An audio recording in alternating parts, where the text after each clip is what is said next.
Criminal mages have a few loose screws in their heads, but mage hunters are definitely worse. A criminal mage holds a jar with someone's head inside. He backs into a corner, afraid of someone. If they want to save the person in the jar, they won't come any close. The other person attacks and puts an end to the criminal mage and the person in the jar. A woman sits by the window, reading the news. The news talks about the criminal mage. Grave, the net collector, was finished off by an unknown mage hunter. This was the 8th victim in Esterbury. Could this have been the work of Zelda the Ripper? The woman becomes the thinker. Later on, the woman strolls through the streets of the town of Esterbury. She seems to be some sort of a mage. The woman hears a man yelling at another person. He complains that the guy bumped into him. The other dude apologizes for doing so, saying it was not on purpose. The man says that he's a mage hunter, the great Giant Sama. The other man seems to be clueless about this mage hunter. Giant Sama shoves the man to the floor. He begins to cast a spell, seething fire. The tip of his wand lights up with flame. Just as he is about to strike, the woman blows out the flames. She asks what his business is. A mage hunter who protects people is bullying the weak. Giant Sama tells her not to butt in. He casts another spell, frenzied danced towards her. The woman swings her wand using her chant. The flame from his spell dies down. The mage hunter giant is scared and confused. The other guy tells him not to move. Just then, the woman starts a long chant. Seething fire, stone shards, water hammer barrage, blade of wind, starlight's arrow. All at once, she casts everything around her. The mage hunter is startled. She had used all 5 elements at once. The woman casts the spell towards him. 5 stars for spell. This causes an explosion of sorts. The people around them are watching. One of them comments, this type of magic meant she is the prodigy of the Royal Academy of Magic. The element master. The woman's name was Alice Fortuna. The man giant can't believe she was in a place like this. Alice mocks him, saying her spell would hit next time. The mage hunter runs off. Real boss for a moment for Alice. She approaches the man on the ground. She asks him if he's okay. The man suddenly acts sick. Alice asks him if he is sick. The man, after acting like he'll vomit, tells her clearly that he is hungry. Alice cringes at this man's response. He falls to the floor, with Alice wondering why she helped him. Later, the two of them are at a restaurant. The dude is eating everything he can get. He enjoys the food, but Alice yells at him. He apologizes, saying he has not had a proper meal in a week. Alice becomes frustrated, even though he was a mage too. The guy shows his sword wand that he wears. It made it easy to tell that he is a mage. Alice tells him it is the first time she has seen anyone use such a wand. He tells her it is a weapon from a different age. It is fitting for a gate class like him. In mage rankings, the gate class was not even at the level of a beginning student. The guy introduces himself, Shin Racelub, traveling mage. The girl introduces herself as well, Alice Fortuna, the element master, the genius mage who reached the heaven class at the age of 16. Shin asks her what an elite like her is doing in such a town. Alice tells him that she took a break from school to become a mage hunter. At the moment, there were criminal mage hiding in the city. Zelda Martin, also known as Zelda the Ripper. Alice came to the town as a mage hunter to hunt him. Shin tells her it is impossible for her. Alice is taken aback. She yells at Shin for not considering her to be strong. He tells her that he knows she is strong. However, Shin says it is impossible. She asks him why. Shin tells her that it is because she is a just and honest person. There was no winning against a mage like Zelda, no matter how talented she was. Shin tells her to go back to the academy and work on research or something. Alice tells him it is none of his business. He acted like he knew her. She asks him what he could even know. Shin backs off, saying he seems to have stepped on a landmine. Alice just gets up and leaves. Shin makes a comment. Mage hunting was done by dishonest people. As he is about to move, a hand on his shoulder stops him. The store owner asks him for money for the food. Shin could not leave now, so he has to do the dishes. Shin does the dishes, thinking how this is not the time for this. He wants to get away. Shin accidentally says all of this out loud. The kitchen worker hears him and asks him. This startles Shin, causing him to drop and break one of the dishes. Meanwhile, the mage hunter giant is sitting next to a wall with his arms and legs chopped off. He is being approached by a shadowy figure. It seems to be Zelda the Ripper. Giant tries to negotiate with him. He offers Zelda money. However, Zelda was in no need of money. Zelda moves his staff forward, causing the mage hunter's face to become disfigured. Zelda then talks to himself. He mocks the mage hunters, saying they have dropped in quality. The mage hunter in front of him lies lifeless. He thinks it would be a problem if a monster like Jess were everywhere. Zelda continues to write on the walls. This signified his work.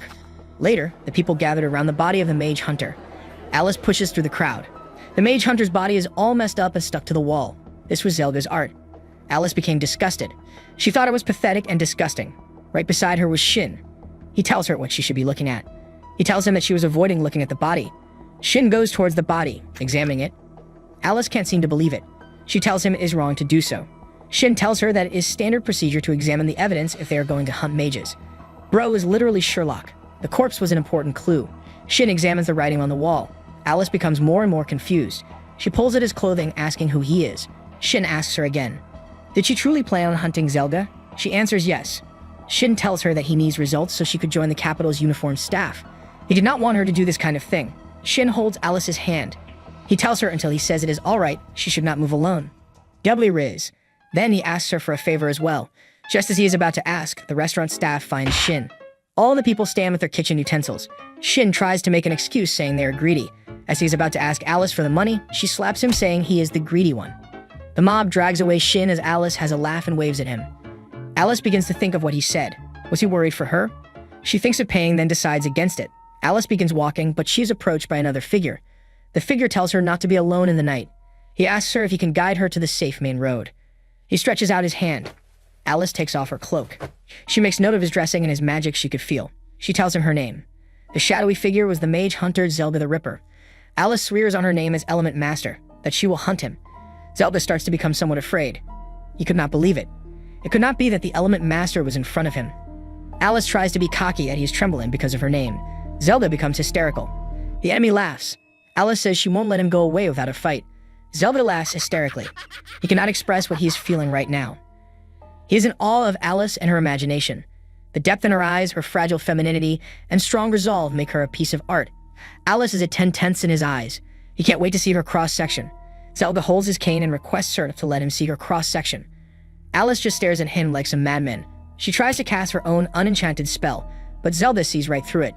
He laughs in her face and causes more harm to her. Alice is unable to use her magic. He mocks the person who is not activating magic. He says he can compete with magic but can't prevent something that isn't activated. Zelda continues to play with Alice. He mocks the pain and terror she feels. It shows her true self. That was the beauty of her cross-section. Zelda becomes a bit too freaky. Ordinarily, he could not see hidden intentions. This is a criminal mage. Alice defends she was a mage hunter. She tries to cast a spell, seething fire. She could not stop in a place like this. Alice begins to cast Starlight again. Zelda mocks her as she is shaking, telling her he can't hide. He tells her can turn her into his art anytime. Alice becomes angry at his words. Zelda threatens her even more. Alice becomes even more frightened. She starts thinking if she will end up like the other mage hunter. Alice begins to tear up, wishing for her to be saved. Zelda asks her again to show him her cross-section. Just then, a voice tells her how an honest person like her won't be able to win.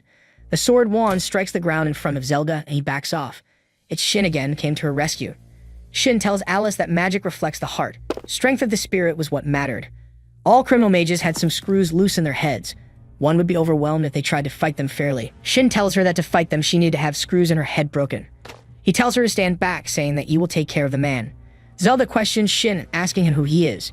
Shin answers that he's a mage hunter. Alice notices how the atmosphere around him changed. Zelda mocks Shin for trying to take care of him. He tells Shin to show him his cross-section too. Zelda notices that Shin only has magic that of a third rate, not comparable to Alice. Shin dodges Zelda's attempt to attack him. Shin notices that the cross-section of the other mage hunter was not from wind magic. They were from some cutting instrument. Alice says he does not have anything of the sort. However, Shin uses luminous moss to show wires all around them. They found out that he is not a wind mage. He was a non-elemental mage controlling invisible steel wires enhanced by magic. Zelda is amused, but decides it is time to make them into art. Shin dodges his attack and prepares to counter and finish him off. He tells Zelda that he will hunt him. Zelda thinks Shin is a fool. He says his wires can cut through anything. Shin uses his sword wand, casting flickering flame. This cuts right through Zelda's wires. Zelda can't believe that his wires were cut. Alice takes note of the magic sword. Even with a little magic, it would create a lot of power. Zelda throws his wires towards Shin again, saying his attack was weak. Shin casts dazzling light, a distraction. Zelda can't see where he is. Shin makes a fool of Zelda before attacking his shoulder and slicing it. He had used magic to control the sound of his footsteps. Alice sees how strong Shin is. In the current era, sword wands were outdated. Magic had developed too much. Getting close to the enemy with a sword wand was already difficult and stupid. You must have screws in your head broken to even attempt this. Alice is concerned at who Shin really is. He attacks Zelda again, but he holds him back. Zelda can't accept that he's about to be defeated. Just then, Zelda's wires surround Alice. A cheap move. He holds her hostage. He starts to give his villain speech. Shin does not care. Zelda tries to stop him. Shin says his goal is to eradicate criminal mages. Alice's is a sacrifice he would make. Zelda thinks he is bluffing. It can't be that he would sacrifice the girl. His eyes say otherwise. Shin was serious. He goes in to finish off Zelda. Zelda can't defend himself. He holds Alice. He throws her to the side, but then Shin vanishes. Zelda panics, trying to find where he is. Shin comes out of nowhere and slashes Zelda's face, finishing him off. This was the end for Zelda the Ripper. Shin cleans his glasses and looks at Alice. She tells him not to get any closer. She tells him he was not human, but a devil. Alice calms down, seeing his face, apologizing for her words. Shin tells her it was the only way he could save her. She apologizes again. He tells her that is how an honest person feels. Shin explains to her that this is what mage hunting is, and you can't do it without having a few screws in your head broken. He tells her is not something a person like her should because she was honest. Shin then walks away, real hero style. Alice did not get to thank him for his help. Later, Shin is seen begging for a train ticket. He tries to negotiate, but the dude does not budge. Alice arrives to his rescue for once. She buys 2 tickets for the same destination as him. Shin asks her why she was there. Alice tells him it is a free world and it was just coincidence. She tries to bribe him with the tickets and he agrees. So for a little while she would be in his care. Alice thanks her for saving her, although she did not want to.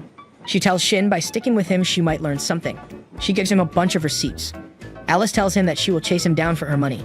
She tells Shin again that she will be in his care and she calls him master. Shin tries to get out of this, but Alice has already caught him with the debt. She won't be letting him go so easily. The train passes through a beautiful valley. Alice looks out the window. The view is amazing. Shin asks her what so special is about the view. Alice doesn't go out of the academy and prefers living under a rock. She looks at Shin. He is an interesting character. Alice asks who exactly Shin is. He doesn't have a badge or a uniform, but he has superhuman strength. Alice asks Shin why he is traveling. Shin raises his fist. He has a mission that he has given his life for. Alice is interested. She waits for him to continue. His mission is that he will pay off his debt. Alice is not impressed. Coolly, Shin says that he wants to live and he hunts mages for the money. Alice asks if debt collectors are really this scary. Shin turns around quickly. He looks pale. Alice points to a bathroom and gets up to leave. Alice sits in her seat. Maybe she chose the wrong person to follow. Maybe Shin is just an average indebted person who also has motion sickness. Shin walks through the train. He accidentally bumps shoulders with a hooded figure. He quickly apologizes, but the hooded figure takes out their wand. He casts a spell and Shin falls on the ground. Shin tells him not to be mad. They can resolve their differences like civil people. The figure doesn't listen. He commands that Shin listen to him. He is an astral rebel and they are taking over the train. Anyone who disobeys them will meet their doom. If they want to live, they will do exactly as he says. People panic. Alice and Shin stare at the rebels. They need to do something. A group of magicians and an old man try to take the rebels down. Suddenly, the half the group goes flying in the air. The old man, the minister of magic, looks at the new person in shock. The stranger tells the minister to play nice and that it is over. Augustus, the minister, says he won't go down so easily. He chants a spell, Maiden of the Gale, and the train fills with harsh wind. He adds 2 more chants to the spell. The stranger is impressed. It isn't surprising for a minister like him to do something so fascinating. Augustus is simply better. With a single chant, the stranger knocks the minister's wand out of his hand. It's over for the boomer. He ties the minister up and takes over the train. Another person walks in the cabin. The stranger asks if everything went smoothly. The other person, Gilbert, asks him to hurry up. They will hold the old geyser hostage till their comrades are released. The minister looks at them in surprise. Gilbert asks the stranger to go check out if all the passengers are quiet. In the other cabin, someone recognizes Alice and Shin as mages and asks them to hand their wands. Alice mocks the rebel. What if she doesn't want to give her wand? The rebel shoots magic out of his wand. Alice barely dodges it. She can't give her wand away so easily. She will be useless once it is gone. Alice is about to give her wand away when Shin makes a sound of pain. The rebel asks what he is doing on the floor. Shin says that he cut his finger while trying to get his wand. He acts like a coward and gives his wand away. The rebel takes it and commands him to sit in his seat. Alice sits down. She asks Shin why the rebel didn't take her wand. Shin tells her to hide it. He points at a symbol on the floor. He chanted a bewilderment rune spell so the rebel's perception could be changed. He is one sly dog. Alice is impressed with how quick Shin was.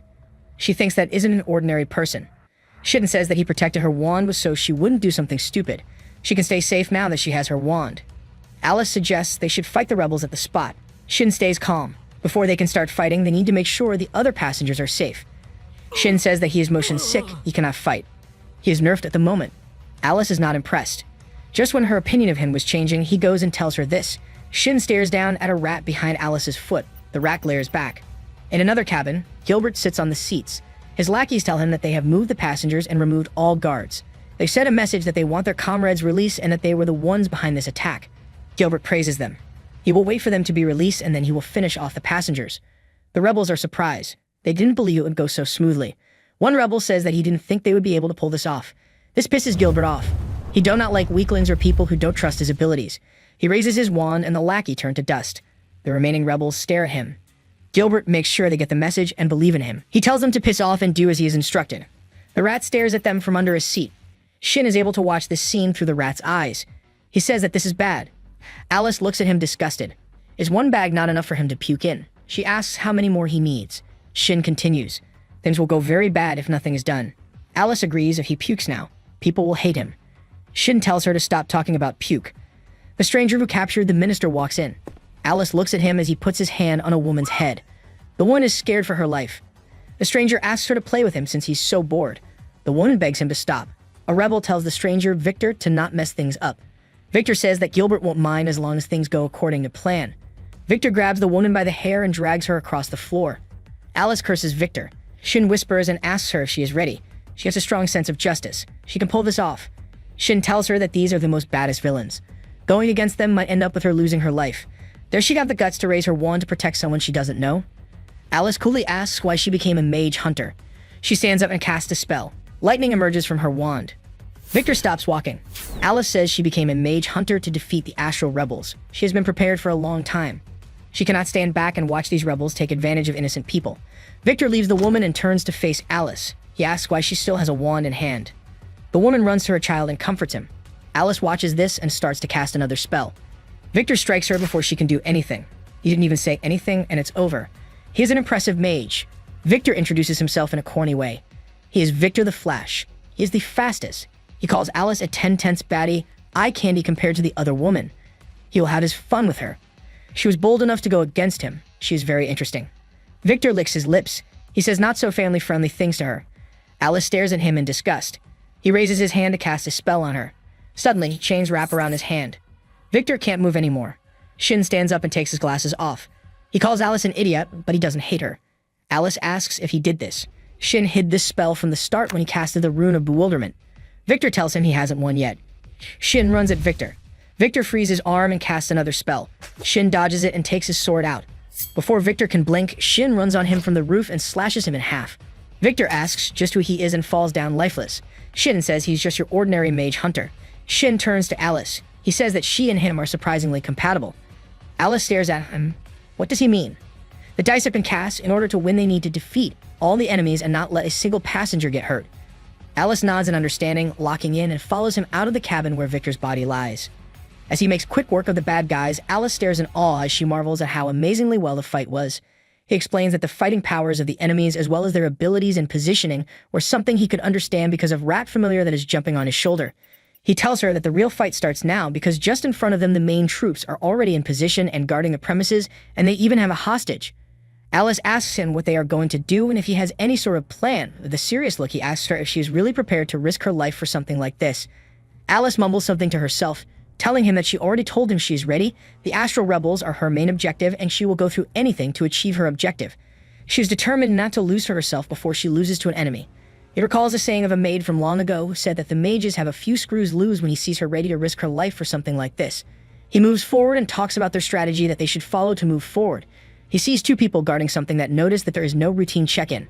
The guy tells him boss that he is going to check out what the cause for it is, but suddenly realizes a weird energy. One of the men finds a rat and tries to take it out, but fails to do so as the rat runs away. When the other confused soldiers ask what it was, he tells them that on the train there is a mage hunter, and they were using a familiar rat to spy on them. This causes hysteria among them as they are met with an impact suddenly, seeming like it came from the car behind them as they all try to figure out what to do in the chaos. Suddenly, a voice calls out to tell them of their impending doom, and it turns out to be Alice who tells them that she already dealt with the cars behind them and now it is their turn. She tells them to give up from fighting back from the mage hunter of justice. The other soldiers try to fight back by telling her about the hostage they have, and Alice tells them there is no use in arguing with her. She uses a spell and summons a firestorm with flames that engulf the entire interior of the train. The soldiers wonder how she is using such powerful magic and realize that she is the element master. Alice orders her flames to go as far as they can to cause as much of a commotion as they can, so that the attention of the bad guys is focused on the survival of themselves, during a time of which she will get behind them and recover the hostage. She recalls the words of him telling her to trust him. She remains steadfast in her attempt to distract the bad guys, who are in a state of hysteria. With chaos all around and not knowing what they should do, asking for orders from their boss who tells them to calm down, soon the mage attacking them will run out of strength and her attack will be negligible. That shall be the moment they fight back. The boss of the bad guys already figures out that Alice is trying to create a distraction with no intention of actually hurting or fighting them. In actuality, they are going to attack from a separate position. The boss man uses his own spell that has the ability of sight sharing, thinking that if they were going to attack them separately, it would definitely be from the roof or the side of the carriage.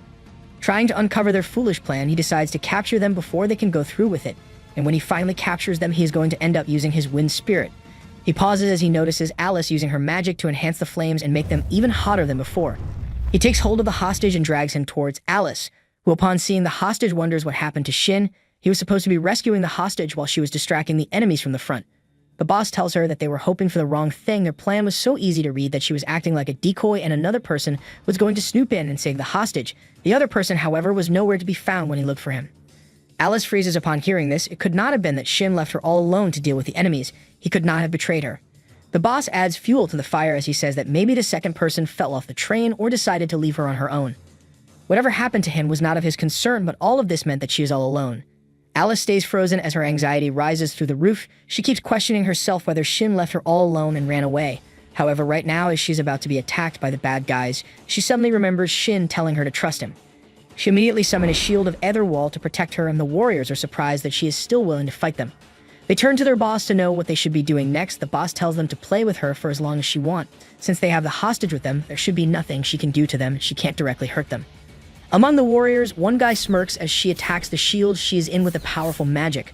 The shield begins to crack as the boss smirks after taking a hit of his cigarette, exclaiming that it's over.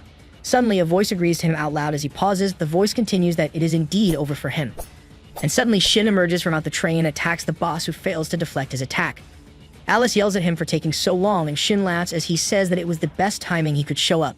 The boss tries to gather his exposure and stand back on his feet and asks him where he was hiding all this time. Shin points downwards as he says that the guy forgot to check the perfect spot, the darkest area under the lamppost. The boss refuses to believe that he was hiding under the train because that only sounds like something someone crazy would do. Shin walks up to him as he points his dagger to the boss's throat and asks him a far more important question. He asks him where Jess Guardia in a whisper so that only the two of them could hear. The boss asks him what he plans to do with that information, and Shin deadpans that he plans to end them. The boss goes into action upon hearing his response and exclaims that a bastard like him can't be aiming for such a person like Jess Guardia. Suddenly, there are chains around him, locking him in place and even passing through him. Shin watches menacingly as he raises his sword and says that he did have much expectations anyway of getting an answer from an underling like him. He uses his magic and causes lightning to pass through the chains, defeating everyone around them. Both Alice and the hostage watch in horror as the bodies turn to ash and fall over. She thinks how the magic he uses is average, but he is strong. Alice runs up to him with a smile on her face as she tells him that she is glad she was right about being with him. If they are together, she will definitely be able to get stronger, and that he's the best teacher she could ask for. Shin turns around and looks sick as hell, as if he's about to pass out. Alice stares in horror and confusion as he says that his motion sickness is acting up and that he is at his limit. Suddenly, he throws up inside the train with screams of Alice being heard miles away. They reach the station as when Shin gets out all beaten up by Alice. He apologizes for his actions, but Alice menacingly stares at him, showing no sign of forgiving him. At the same time, there is a magic circle in the sky through which a figure stares at the two of them and exclaims that they finally found Shin. They walk to the bodies on the ground as she exclaims that she finally found the person she was looking for.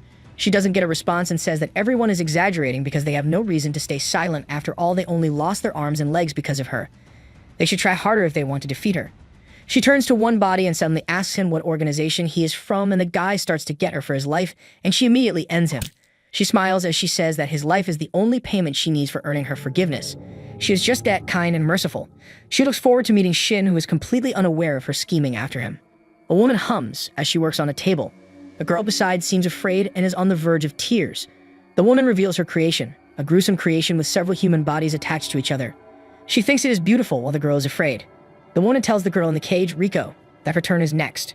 She tells her that it will hurt a bit, but that she will forget. The woman lays Rico on the table. She cries out for help, even calling to her mother who she was taken away from. Alice and Shin arrive in the manufacturing city, Marzelin. Alice reads the news of a series of women being kidnapped. She thinks it a weird coincidence for it to happen as they arrived. They suspect the doll crafter. A woman approaches the two of them from behind. She asks if they are mage hunters. The woman immediately starts crying about how her daughter got abducted. She's sure that it was the doll crafter who did it. Shin replies coldly. He tells the woman that if it has already been 3 days, then it is right to assume the worst. Alice tries to reason with Shin. Maybe it could follow the trail. Shin tells her no. He tells her is the criminal mage Niels the doll crafter. The noob mage from before was nothing compared to Niels. His dolls were a tough match for tens of mages. If there was no hope for saving her before, it was way worse now. Rushing and yeeting themselves into a fight would be stupid.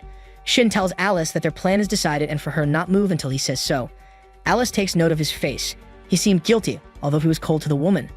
The woman begins to cry to Alice. She only wants her daughter back. Alice thinks to herself.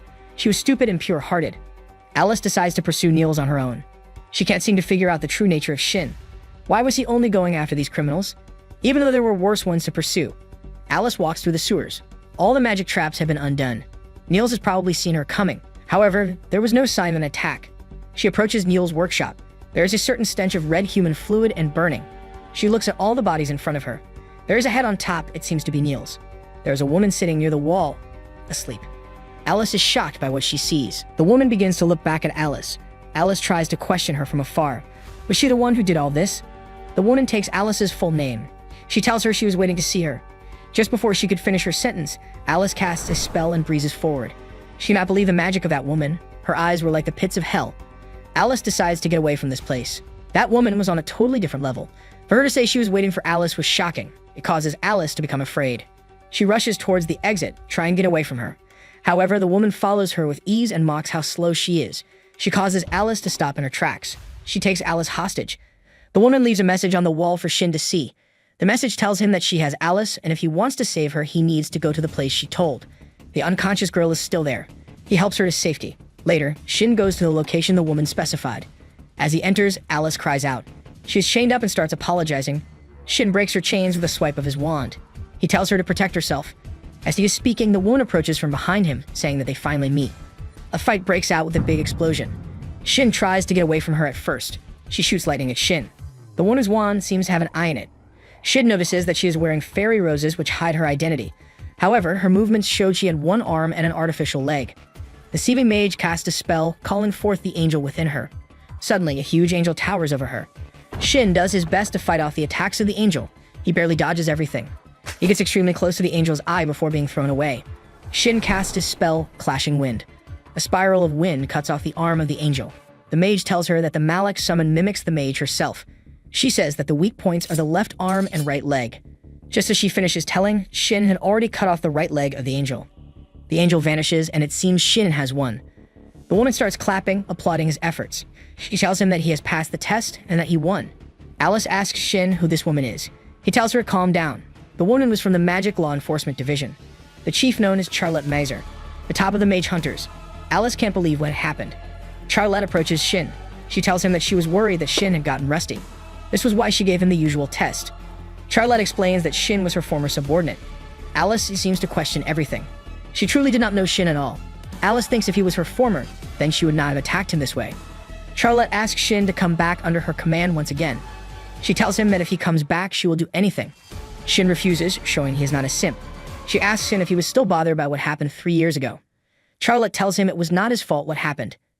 Alice seems to wonder if all this was about the store-and-grade prison break. Shin cuts her off mid-sentence. He tells her that he must do this and that he had made a promise. Shai tells Alice to come with.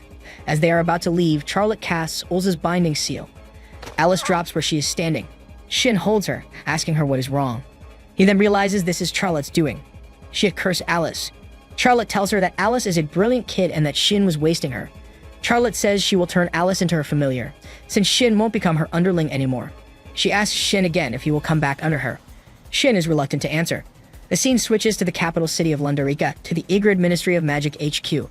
Charlotte stands in front of the building, welcoming Shin back home as well as Alice, who stands beside her. The entire breach team is wiped out in a single blow.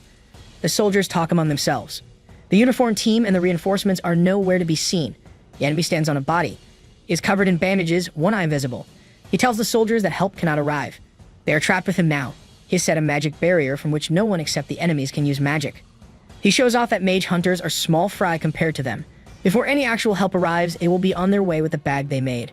Before he can finish his sentence, his ally gets shot in the head. Someone is sniping them down. The shot came through the window. The sniper is so OP even their bullets can pass through walls. Before they can take cover, all of them get taken down. The sniper is a badass woman with long flowing hair. She removes her goggles and calls it a complete sweep. She receives a call on her bracelet. The badass woman needs to head back to headquarters. They have a guest. Hearing the name of the guest makes her stiff. Why is Shin visiting? In the headquarters, Shin and Alice follow a woman. The woman gives Alice the tea about Shin. He is a member of the Central Magic Law Enforcement Division's Squad Zero. He is a uniformed mage hunter. The woman turns around happily telling how Shin is her junior. It was the most exciting part of the tea for her. Shin adds that he is a former member. She fusses that he shouldn't worry about small titles like that. Alice thinks about them both. Mage hunters are divided into two groups. The badge hunters are private hunters with large bounties on their heads. The other group are the government pets or the uniformed mages. Shin is a part of the uniformed elite. It's no surprise. Alice has seen him fighting. It is suitable for him. It would be weird if he had all this power and wasn't a government elect. Even though he's a major idiot most of the times. If he's a former member, why isn't anyone welcoming him? People all around stare at him with cold eyes. Shin isn't wanted here. He is a disgrace to the mage community. He has some mirrors showing his face here. People whisper all sorts of bad things about Shin. The woman comments that Shin does have a link to the massive Stone Grade jailbreak from 3 years ago. Alice asks Shin why he isn't being treated nice. Why are people looking at him in disgust? The woman stares at Alice. Alice is being a bratty child. She says that Alice has no need to know what happened with Shin, even if she's a close friend to him. Before Alice can clap back, Shin says he will let her in on the secret sometime later. The story is very boring and lame. Shin turns to the other woman. He asks what need she has of him all of a sudden. She even held an innocent person hostage just to get his attention. The woman says that she needs his help. She has gotten herself stuck in something bad. After they are over with this, she will let Shin go and thank him properly. Then she comes really close to Shin. She tells him that it might be a clue to him too. Hearing this, Shin is all in. The woman skips a step and happily takes him inside to discuss the details. She takes them both to a room. It is the office of the Squad Zero. She tells him that everyone has been waiting for him. Shin apologizes to Alice. He dragged her into his mess.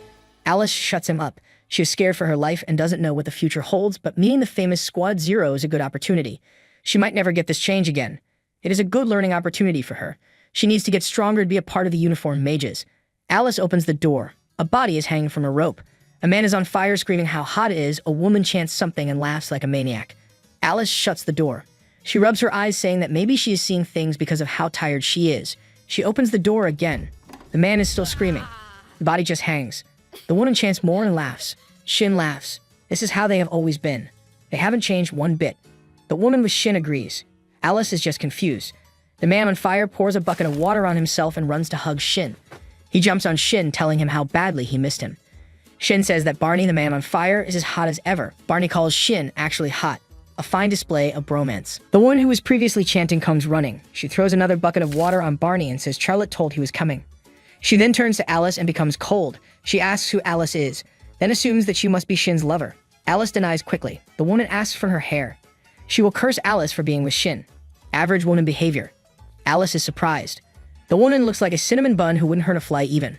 Or at least that what her face says. Alice turns around to the body. She asks if he's alive. The body replies, he just likes to hang out sometimes. It blurs his vision and he can't see them anymore. Alice asks who them is. He points to an empty corner and starts screaming like a little girl. Alice thinks that they're a bunch of lunatics. The woman who brought them here claps her hands. It is time for introductions. Barney greets Alice. He is the greatest fire user in all mages. He is so hot even he lights up on fire sometimes. The hanging dude is Ash Flax. He is great at controlling spirits, but in return he remains sick. The woman is Selena Sorceria. She can summon disgusting beasts. Selena cuts her off. She is the self-proclaimed mage of love and justice. Just a Pookie Wookie mage. Alice says that she does not want to be involved with this disoriented group. Shin agrees. Alice is disappointed. Her idols are a bunch of idiots. Alice asks if there's more. Sadly, the rest of the members passed away. Ashy's rope breaks and he falls. The door opens again. The sniper woman with goggles walks in. She serves piping hot tea. The rest of the members lost their lives thanks to Shin. Shin greets her. She is Mina Christie, the ace. Nina asks Shin what he wants now. He tries to reason with her. Nina shouts at him. If he doesn't leave, she will shoot her older brother. Shin tires to reason again. Nina shoots. The bullet barely misses. It keeps flying through the room. Nina wasn't joking. They have no need for this traitor.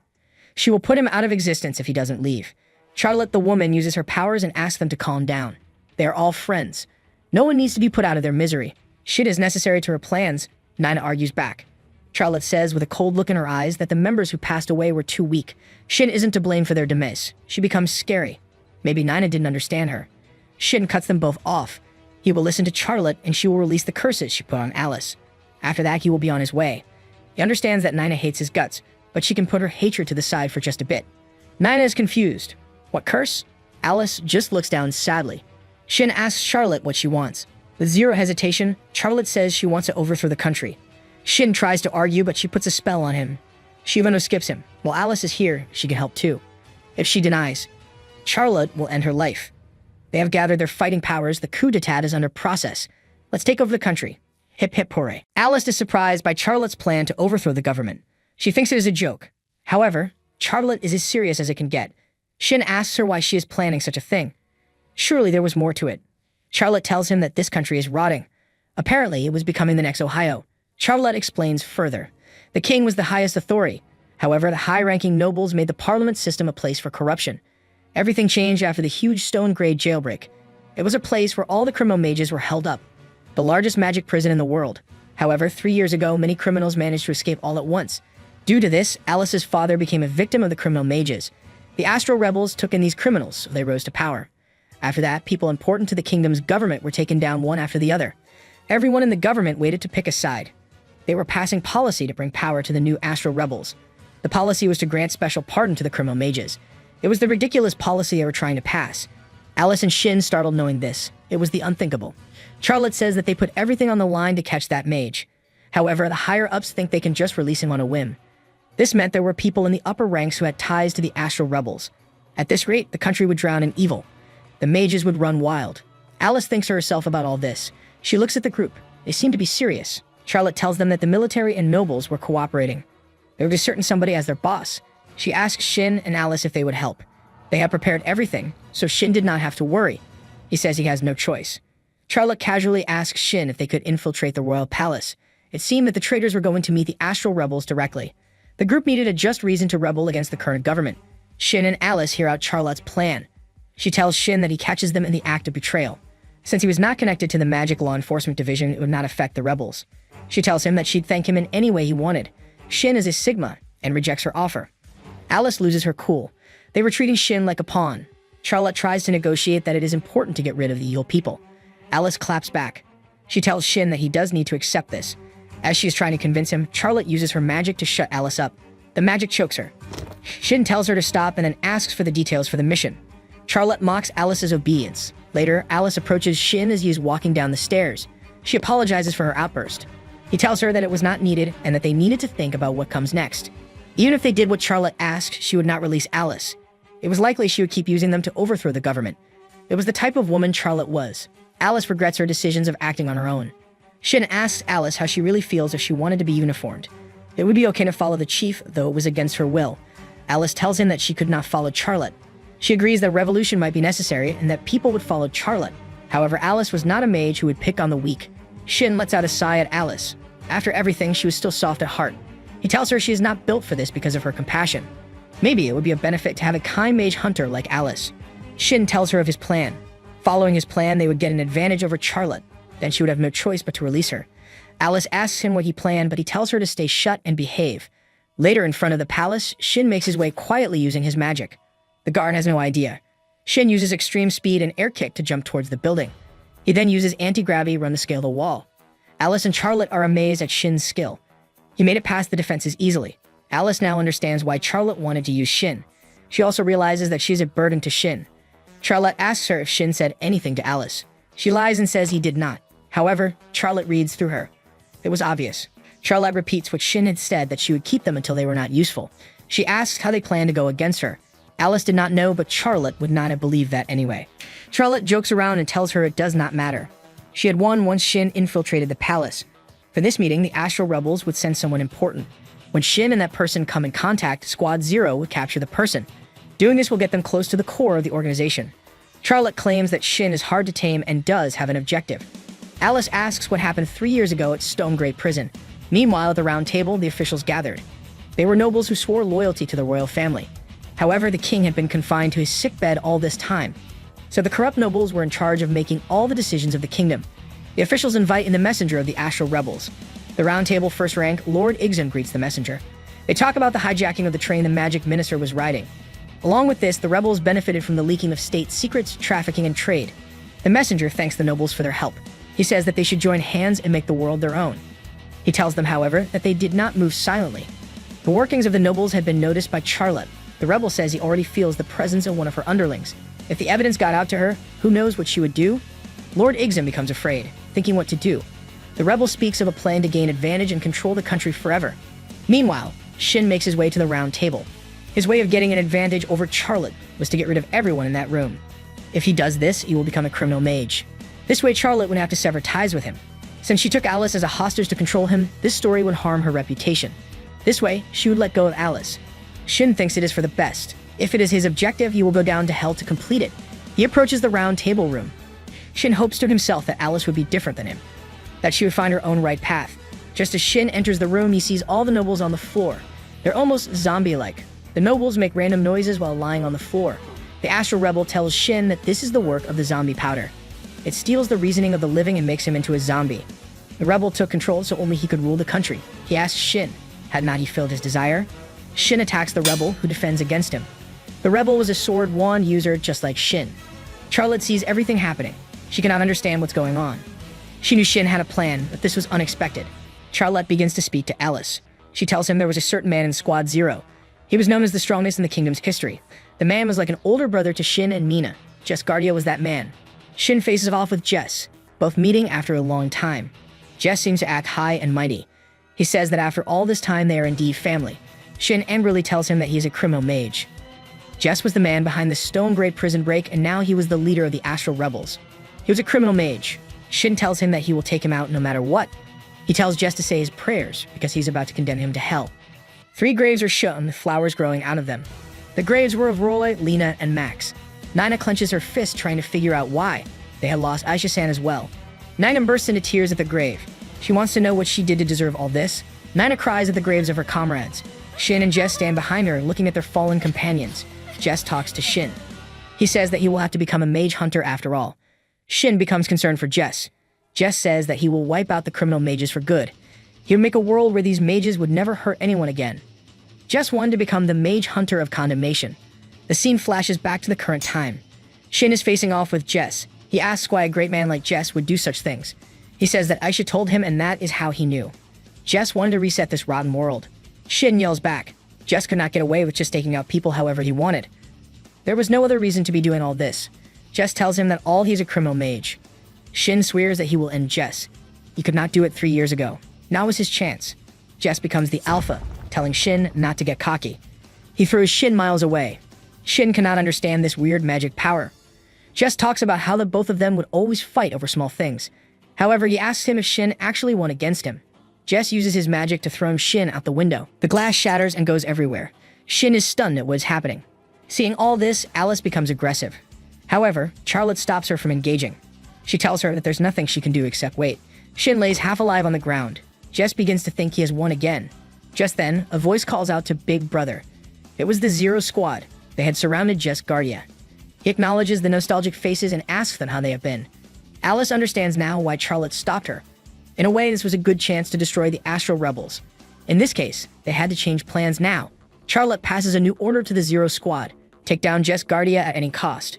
Generally, being outnumbered means checkmate. Jess compliments Mina, saying he is proud of her. He asks her to surrender easily. All of the squad members try to reason with Jess. They try to understand why he did what he did 3 years ago. They did not want to get rid of Jess. He mocks them. Did they think they could win against him? He would finish off any mage hunters who got in his way. The squad members apologize for what they must do to end Jess. However, they do not know what is coming for them. Jess casts his spell. He raises his sword wand. All will become stardust. He casts the spell Ursa Piercer. The spell attacks everyone present. It gets rid of them one by one. There were too many swords all in an instant. However, Nina is still saved. She faces with Jess. He asks them if they ever think of what they do. Nana keeps her wand pointed at him. Nana casts the spell so her shots would always reach her target. The fight breaks out between them. Jess tells her to go ahead and give her best shot. Nina gets angry that he is looking down on her. Jess asks her why she isn't attacking him right away. Was it because she was hesitating in front of a criminal mage? She attacks him, apologizing to Shin in her head. She thinks to herself, 3 years ago in the Stone Grey incident, she could not forgive him because he had let Jess go. However, the one who she could not forgive was herself, for not doing anything back then. Jess stands in front of Mina, mocking her weak attack. It seemed unfortunate. Just then, Jess's arm is attacked and injured. How could it be that he was harmed? A man stands in the flames. It was Shin, rising from his half-alive state. Jess can't believe what he is seeing. Shin then attacks again, hurting him even more. It was a forbidden technique. One burns their own blood and turns it into magic strength. Shin's flaming blood reincarnation causes a lot of damage. If anyone could harm Jess, it would have been Shin. The two of them break out into an epic fight. Shin swears he will stop Jess even if he has to use his life to do it. Shin fights the long-haired guy. Their swords clash and clang. With a determined look in his eyes, Shin says that for 3 years he has been trying to come up with a way to defeat this enemy. He has his answer now. Shin runs at the enemy full speed and chants a spell. Flaming blood reincarnation. The enemy simple deflects Shin's attack like he's a dirty fly. Striking just before the enemy can make a move, Shin will heighten his explosive power before the enemy can come up with a chant. That is Shin's technique. The enemy coolly tells Shin his technique may be strong, but he is destroying himself in the process. The effects of the flaming blood reincarnation take over. Shin vomits out blood from his mouth. Does Shin plan on stopping the enemy in the beat-up condition he is right now? Shin says it doesn't matter. He is living for one purpose only. He will defeat the enemy. Shin prepares his sword and runs at the enemy again. Their swords clang again. Shin is pretty useless. His technique is counterproductive. It is harming only Shin the more he uses it. Nina watches them from a distance. She cannot believe that Shin is this guy today. Shin attacks and his sword barely misses Jess's face by a hair. This scene takes Jess back. They used to fight like this when they were kids too. It was all meaningless back then, and Jess used to always win. He thinks of a younger Shin and Jess grabbing each other by the collars. It's a shame things are this way now. Jess clicks his tongue. Shin attacks again and his sword breaks. He holds the broken blade in his mouth and slashes Jess across the right arm. Jess thinks that he never lost once as a kid, but he always lost when it came to persistence. In that, Shin has always defeated him. Jess looks at Shin as his arm bleeds. To think a stupid human could defeat someone like him. Shin takes the blade from his mouth. He has only lost his right arm. He isn't defeated yet. He mocks Jess. He should come at him again. Jess looks unfazed. He tells Shin to be proud of himself. He is the first human to make him bring out this. Jess pulls out his second sword from thin air. He holds both blades in both hands. Shin looks horrified. They train under the same master, but he never taught any two-sword techniques. Where did Jess learn this from? Shin thinks hard. He's getting an ominous feeling. He can't tell what this is. Jess asks if Shin is scared. Shin locks in. He isn't afraid. He knows what to do. He needs to grind off, keep burning his blood, and stop any attacks from Jess, and never overlook any movement of his. He must keep trying till he is nothing. Shin runs at Jess. Jess only lifts his sword slightly. Shin's body separates from his head. It is all over. Jess chants a spell. Ursa pierces her cross. Shin's body goes flying back. Thankfully, it was just a spell. Shin is still alive. He just stares at Jess in surprise. Jess asks if Shin could see what happened. Jess smiles and says that the fight between them is over. Shin stares at him. He just saw his own death right now. If he keeps fighting, it will be the end of him. Shin wonders how strong Jess has become. Shin praises him. He was able to keep up with Jess using his human body. It's a great accomplishment. He asks if Shin wants to become his underling. What does he think of working under someone so powerful? Shin thinks back to what happens and he laughs. Is Jess having fun pretending to be a powerful mighty demon lord? He should cut the bluff. It does not suit him and it makes him look pathetic.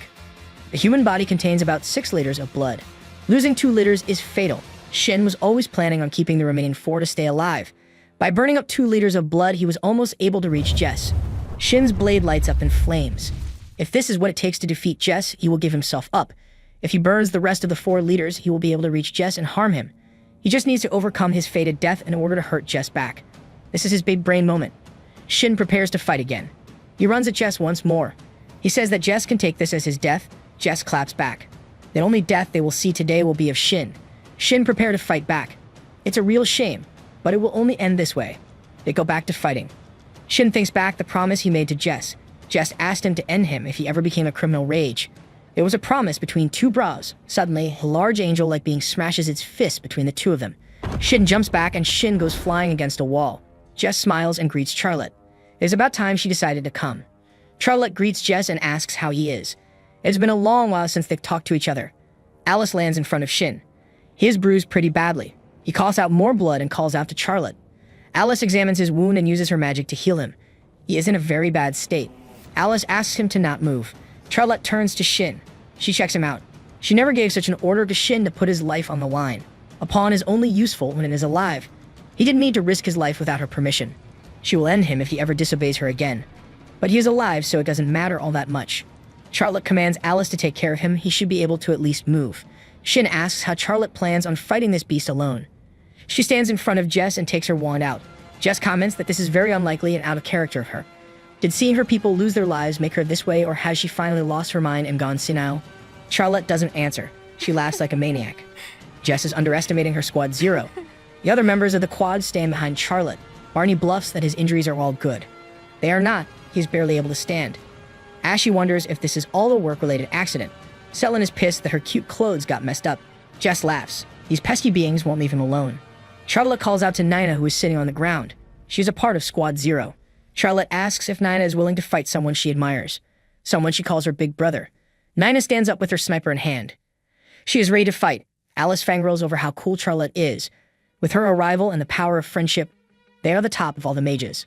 Charlotte takes out her wand. At this moment in this place, she is the law. She is the god. And she will condemn Jess with all her authority. Her speech goes hard. Jess mocks her. To him, she is just another nuisance in his path. Jess swirls his wand in his hand and smiles. Charlotte has a scary look on her face. She asks what Jess is up to. He says it is their long-awaited reunion. He wouldn't want it to end so quickly. Charlotte should have some fun while she's here now. Charlotte gives him a confused two. Jess points his wand and casts a spell. At the same time, Charlotte commands her angel to attack. The angel is very fast. Jess barely dodges. Alice stares at wonder. Charlotte is so quick with her magic. Jess smiles. He never expected anything less of the chief of the Ministry of Magic. Charlotte looks at Jess and tells him to perish. Behind Charlotte, two floating ghosts try to grab her. She turns around quickly and uses her magic to end the ghosts. She looks around. Jess has somehow summoned undead beings all around the squad. Alice looks at them afraid. What are these things? A funny-looking dude with a long triangular face strums a guitar. The guitar is shaped like a cross. He says that Charlotte and her gang are very brave to go against their lords above. Very brave and stupid all of them are. He calls them their sleepy lambs. He strums his guitar and calls them to repent with his song. He will allow them to defeat his beat. Their drowsiness he will crush. The members of the squad just stare at him. The dude who is built like a triangle opens his mouth and sings a horrible tune. It is known as the Death Voice. The members are horrified at the sound. All of them cover their ears quickly. The undead froth at the mouth hearing this. Shin tells Alice to get grip on herself. If she sways to the tune, she will end up like the lifeless undead as well. The triangle headman asks how they like his music. Was it able to lift his mood up? Are the living and the undead enjoying his tunes? Alice casts a shield around her and the injured Shin. Alice asks Shin who this guy is. He drops the lore. This guy was blessed with a magic voice called the Death Voice. He was a clergyman in Akram's choir. He performed the Death Voice in front of 2,000 people, and all of them turned into living corpses. Alice is shook with this information. 2,000 people are too many. Shin says that he was imprisoned to the stone gray for 853 years. The triangle guy is amused. Shin must be a big fan of his to know so much about him. Very delulu this dude is. He gives more of his lore himself. Everything he does is for the Lord above and for his Lord Jess. They call him the Corrupt Priest, the Astral Rebels number 3 Death Voice. Since they are such big fans, he will give them his autograph. Shin says he doesn't need the autograph. Alice asks what he means by number 3 of the Astral Rebels. The title 3 is given to those who are too strong. Those who need to be sealed in the stone gray. Those who are the worst of all criminals. Now these people make up the upper echelons of the Astral Rebels. Alice doesn't want to believe this information. The triangle man jumps to stand in front of Jess. He greets him and says that the preparations are complete. Jess is happy to hear this. Alice wonders what preparations. Jess bids farewell and walks out casually. He will leave everything to Death Voice. Nina asks why he is running away now. 2 undead try to jump on her. She defects them quickly. Jess tells that he isn't running away. He will never let these people go. More undead run at her. Jess says goodbye and disappears. Death Voice welcomes everyone to his unholy concert. Dude is in another state of living. From here on, it'll all be the climax. How about all of them just pass away and make it quick? The undead all scream and prepare to attack. They jump on the barrier Alice made. Shin asks her to hurry up with healing him. It may not happen too soon. They dead are too many in number. Everyone is surrounded. They might not be able to fight back and end up losing. Charlotte starts speaking again. These people are really underestimating Squad Zero's power.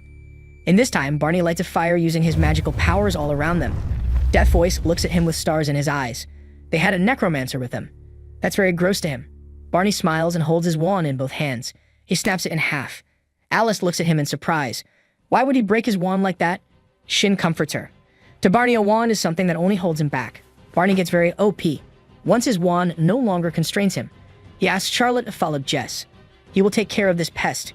Charlotte calls him a good boy and commands Nina, Selin, and Ash to follow her. They will bring Jess down together. Death Voice tells them it's very rude to leave in the middle of a performance. They can't just up and leave like this. Barney calls him a tone-deaf musician. With his fire powers, he will surely get a refund to the tickets. He and his fans will burn up along with their favorite musician. Death Voice smiles. Barney is underestimating him. He raises his wand and leads his magic. Death Voice will show Barney how passionate his fan base is and how reliable his backup band is. He strums his guitar and raises his fingers. 4 familiar figures appear behind him. Barney looks in disbelief. These are his old teammates, Locke, Schiller, Albedo, and Gale. Death Voice asks him if this is a nostalgic sight for Barney. These are his former comrades, members of the Squad Zero who were unable to reach their goal. Now they are very passionate fans of Death Voice. With the command of his finger, all 4 of them prepare to fight Barney. Barney is still shook. An undead Albedo attacks Barney and he barely blocks it. Death Voice keeps yapping.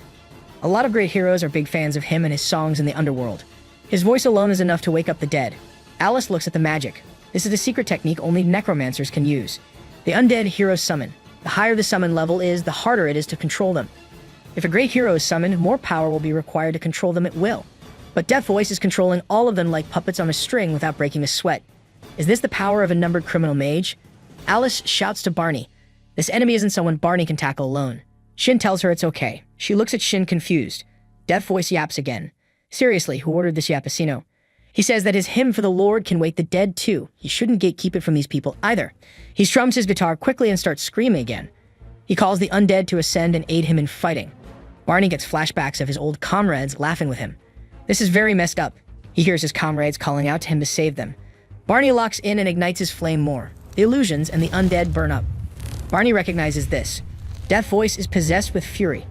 He's a troublesome enemy, but he is up to the challenge. Death Voice just says that Barney will burn himself only and turn to ash in no time if he keeps burning like this. Barney's okay with that. It just means that he will be able to take down a troublesome pain in the butt enemy like Death Voice. Alice tries to warn Barney again. Shin tells her to believe in her senior a little. With this, Shin stands up. Alice scolds him. He is in no condition to stand much worse if he goes back to fight. She has only healed the bone and the nerves. The rest is left to close. Shin says it's enough for him. He joins Barney on his side. Shin apologizes for taking so long. Barney asks him to stick his arm out. He burns the wound and joins Shin's arm back. Alice stares at them in amazement. Shin thanks him. It has been a long time both of them were paired up to fight together like this.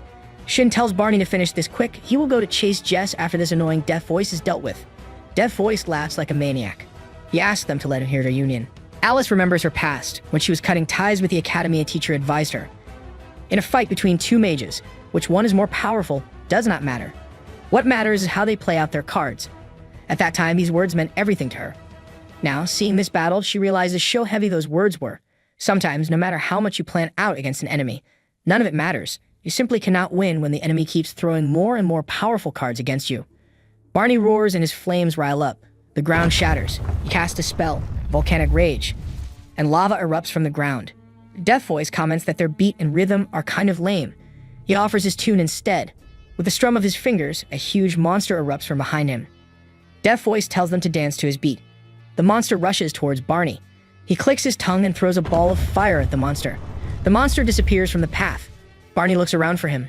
He is nowhere to be seen. Suddenly, the monster spears behind Barney. It's too late for Barney to dodge. Shin appears between the monster and Barney. He blocks the monster's attack with his sword. Shin casts a spell. Ice crystals slash and cuts the monster in half. Hands emerge from the ground and try to grab their feet. Shin jumps in the air quickly. There are more undead waiting for him there. He tells Barney that there's no end to these monsters. Barney uses his powers and tries to get rid of some of them. Death Voice calls them out and asks them to keep their tunes raised and high. The show has only begun. He tells them to not lower their volume, instead try to match his shout. He strums his guitar and more undead appear.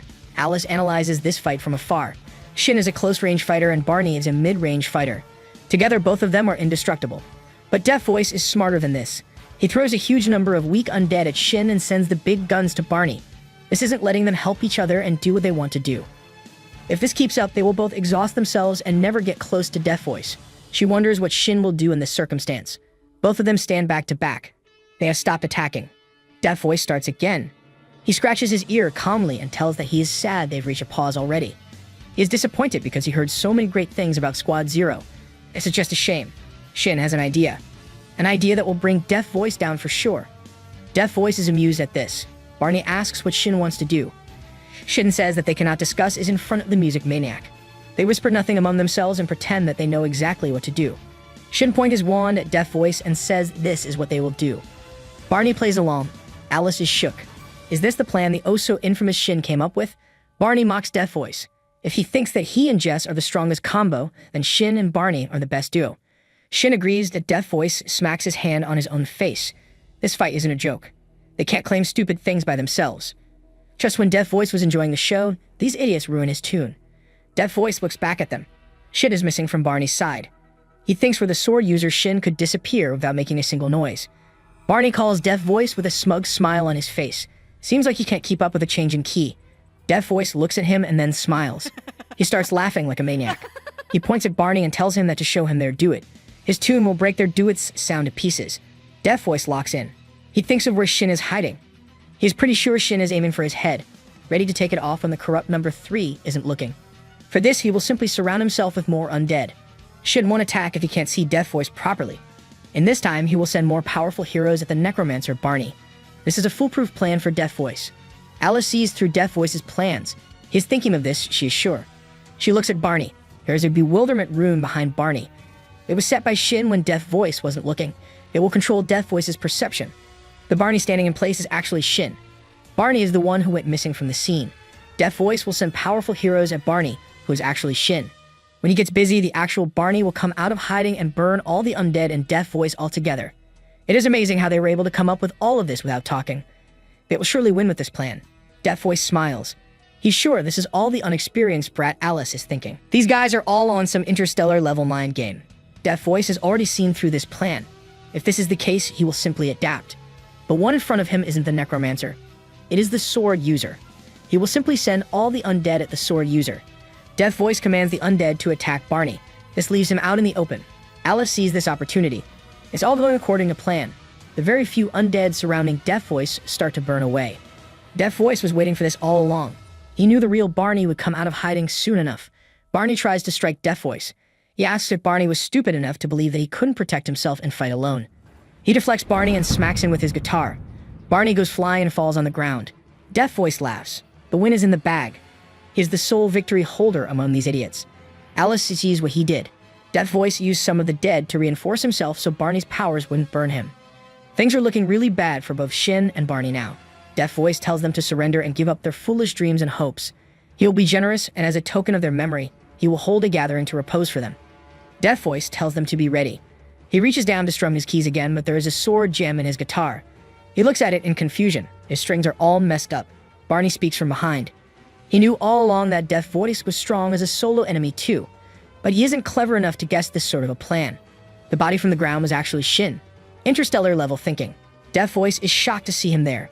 Shin says that Deaf Voice is very efficient and smart. Why wouldn't he deliver an outstanding performance?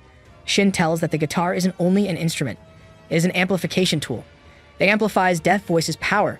Shin concludes the battle. Deaf Voice looked down on the both of them. This is why he lost. He underestimated Barney's flames.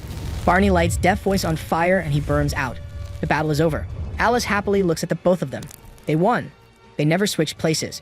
The rune spell was only placed so Shin looked like Barney when he attacked Deaf Voice. She glazes the both of them for communicating such a complex plan without talking. Barney looks at her simply. What plan? He never knew anything. Barney happily says that all he did was use his fire powers to the fullest. Shin smiles. Even if he told Barney this complicated plan, his blockhead would not have understood it in the slightest. Alice just looks at the both of them in disbelief. Where did all of her inspiration go? Barney says that he has called dibs. Both of them are truly the best duo. Alice looks at the both of them fondly. They believe in each other and never doubted one another. It let them win against the strongest enemy. All while they fought, the only thing she could do was watch from the sidelines. She has so much to do to catch up to them. She's too far away to fight alongside them. Shin says that they should hurry and catch up to Jess now. Suddenly, a hand appears from the ground. Deaf Voice appears out of nowhere. He says he was glad to leave a voice in this world to return to. He brushes off dirt from himself. He enjoyed the performance Shin and Barney gave. He would love to give an encore. But his current performance is sadly over. Shin asks if he is going to run away now. Deaf Voice just strummed his guitar again. The song was called Broken Kingdom, his final performance, and about to begin.